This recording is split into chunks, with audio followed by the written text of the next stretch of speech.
Hello guys, I'm Aanchal Baklawal and I'm an educator at Hello English.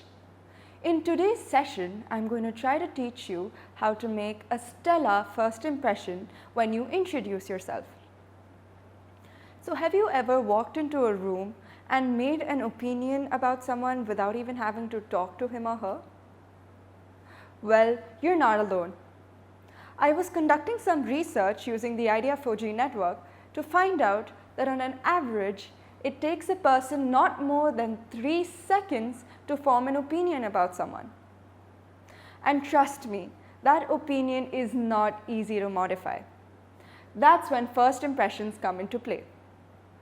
So I started doing a lot more digging into articles and videos done by famous politicians or businessmen and how they're able to create such a perfect first impression. So on the basis of that, I divided our session for today into 4 parts.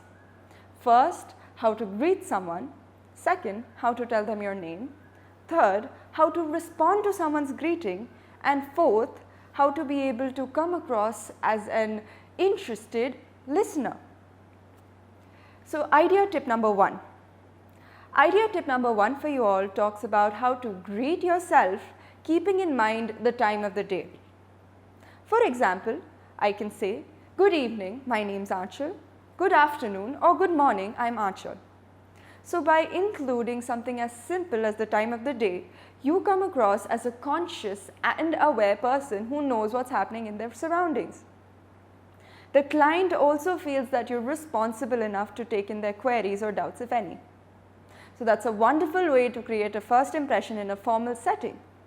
Now if all of you were in an informal setting, you can say stuff like, hi, I'm Aanchal, or hey, I'm Aanchal. Either of these phrases work.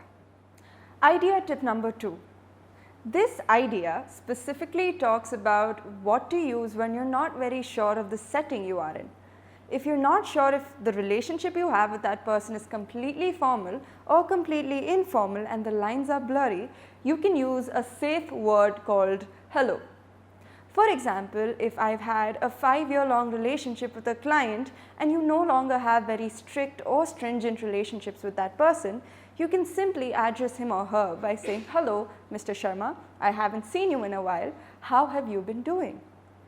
If you were in an informal setting, you can still say hello. For example, hello, my name's Aanchal, how have you been doing?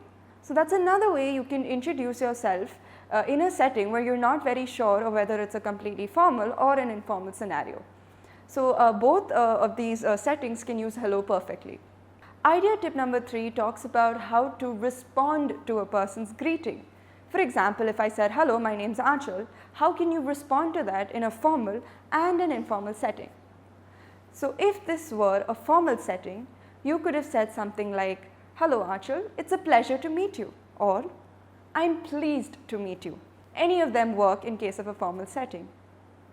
In case of an informal setting, you can say stuff like, it was great to meet you, it was nice to meet you, or I was happy to meet you.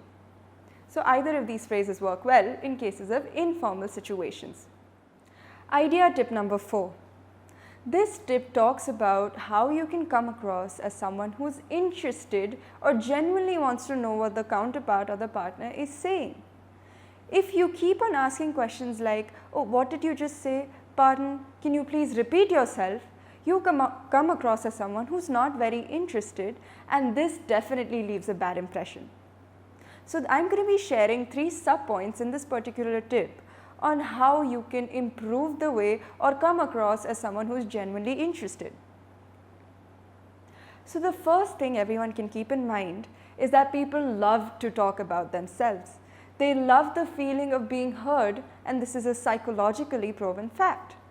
So use that to your advantage and ask the person things about himself or herself. What is your hobby? What is your favorite pastime? What do you do for a living? And you can expect an overwhelming response from people where they would probably not even stop talking. So that keeps the flow of the conversation going. The second tip would be to stoke the same coal instead of lighting a new flame. What do I mean when I say something like this? For example, if I've asked a person, what is your favorite sport, and the person says, I love playing football. In such a case, you can ask the person follow-up questions like, who is your favorite player, or what team do you support? So in that case, you are stoking the same fire instead of lighting a completely new flame or something that's completely irrelevant. For example, asking the person like, what do you do for a living?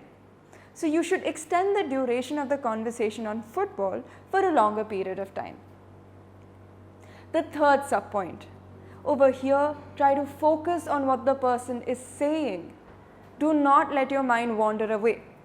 A lot of times people tend to zone out, right? And then you lose the flow of the conversation. You don't know what the person's suddenly talking about. So be in the moment, friends. It is important to be in the moment and do not let your thoughts wander to different places. Another thing you can do is keep on nodding, right? Keep on nodding in order to make the other person feel that you're paying attention to what the person has to say. Keep on saying stuff like, okay, cool. Are you serious? You're saying you ran 2 marathons in 1 week. So asking rhetorical questions like this make the other person feel that you're genuinely interested. And the last point I would tell you personally would be to make a short clipping or a movie of what the person said in your head. A small summary or a brief that you can use in the immediate conversation, or you can, use this whenever you meet the person next. So it's always good to have an idea about what the person said for future reference, if not now. So with this, guys, we come towards an end of our session for today.